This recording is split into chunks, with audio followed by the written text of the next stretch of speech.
and I don't want to rehash stuff that you've already gone over, but I do want to just put one point on this. You rightly stated that the Assembly fought back against the governor's push for 50% of a teacher's evaluation being tied to testing. That's correct, right? We were successful at that.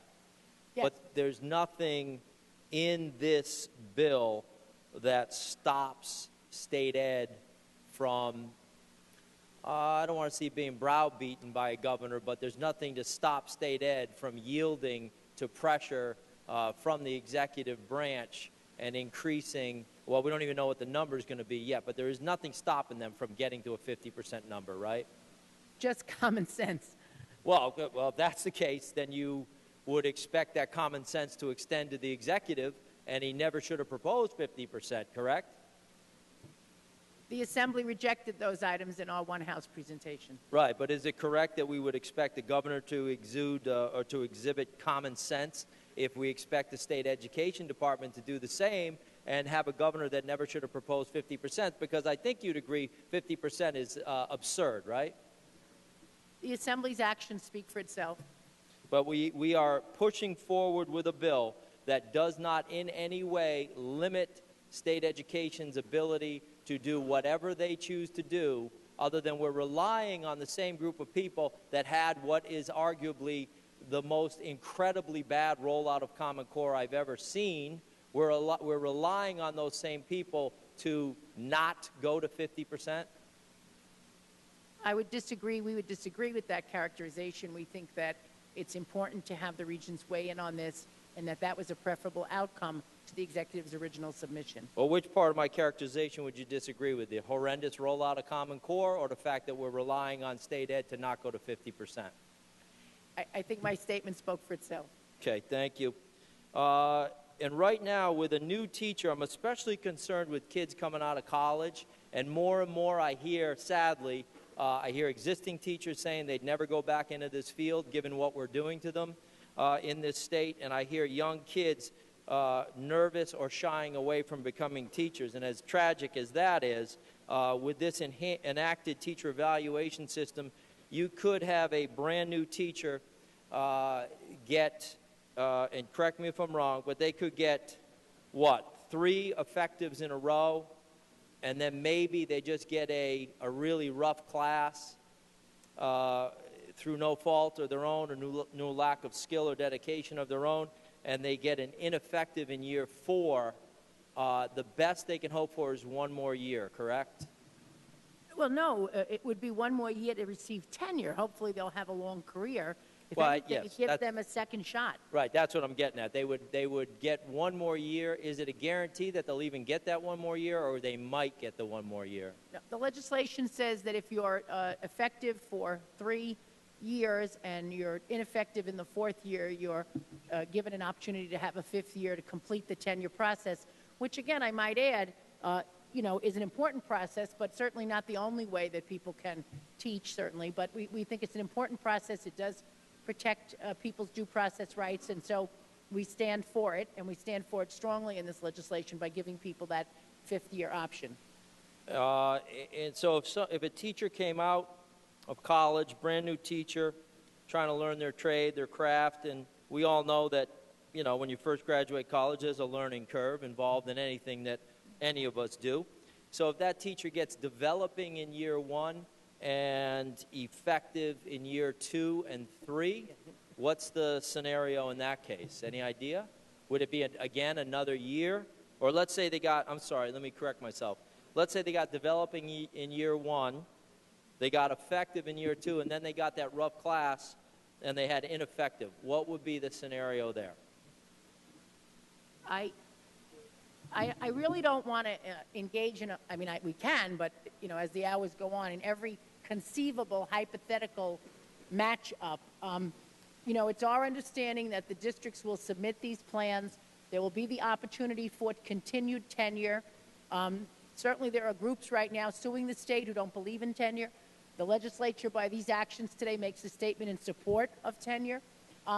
If the gentleman wants to go over the specifics of this hypothetical again, I can ask our counsel to go research that answer, and we'll get back to them. If you want to do it again, we can do that. But there are lots of combinations, and we could be here a really long time going over each and every one of them. Okay, so the original evaluation, the original APPR, which, by the way, we did in the middle of the night with a message of necessity. We rushed that one through, too. Didn't work out too well, and here we are again, right? Redoing things again on a message of necessity. I think there's a lesson to be learned there. But what happens to the original evaluation plan that the schools have been operating under for the last couple years? Is it scrapped? Is it adopted or adapted? What happens to that? I would not expect them to be scrapped in almost any circumstance, especially when, again, we've put in a report, for example, to focus on less testing. The legislation only says that the Board of Regents will review them, discuss them, perhaps adjust the scoring bands, and then send them back. And by that I mean the accomplishments or the activities that people must do to continue to be rated effective, and then go forward. I really don't foresee, though there are some who are in favor of the legislation, obviously, will make grand claims of sweeping changes, but we don't see it that way. We think we've produced some change, some ability to have change, I'll say it that way, that will in the main allow the school districts. We believe in local control of school districts in the New York State Assembly, even though many of us have supported our mayor in having that level of control as opposed to an elected school board. It's still a local control by a local elected official. And this legislation attempts to continue that long record. So we believe in local control, as you stated. Do the teachers work for the state, or do they work for their local district? The teachers work for their individual district. Their individual district. So I think the comptroller may sign some of the checks. I know we'll have to ask about that. But overwhelmingly, they work for their local districts. And sometimes they work for a different school district that's within the same city. Of course, we know that. So if that's the case, then should they, and we believe in local control because you said it, I agree with it, I think everybody in the room, I would hope, agrees with that, but yet we're turning over the evaluations to the monolithic state education department across the street. I don't see how that's local control. We feel that this agreement gives the state education department an appropriate role, an oversight role. It doesn't mean that we're mitigating local control. We're encouraging dialogue and cooperation, which is the one thing that's been sorely lacking in this issue for the last 4 years. We think this legislation, by rejecting the changes the executive proposed, we hope will foster that level of cooperation. Well, we're encouraging discussion and cooperation, but yet we're doing it with a message of necessity that all of us just got today. Any research into tenure and being 4 years, is that just an arbitrary number, or why 4? Why not 5? Why not 6? And I think you're going to say the governor wanted 5, right? It's 3 years now. The governor proposed 5.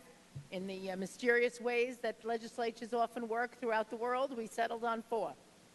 But is there any, you may not know, Kathy, and that's okay, but any idea why this governor, other than being arbitrary and probably punitive toward the teachers, any idea, any research into the fact that tenure should be 4 or 5 years, or is this just an arbitrary decision by a governor that didn't get endorsed by a teachers union?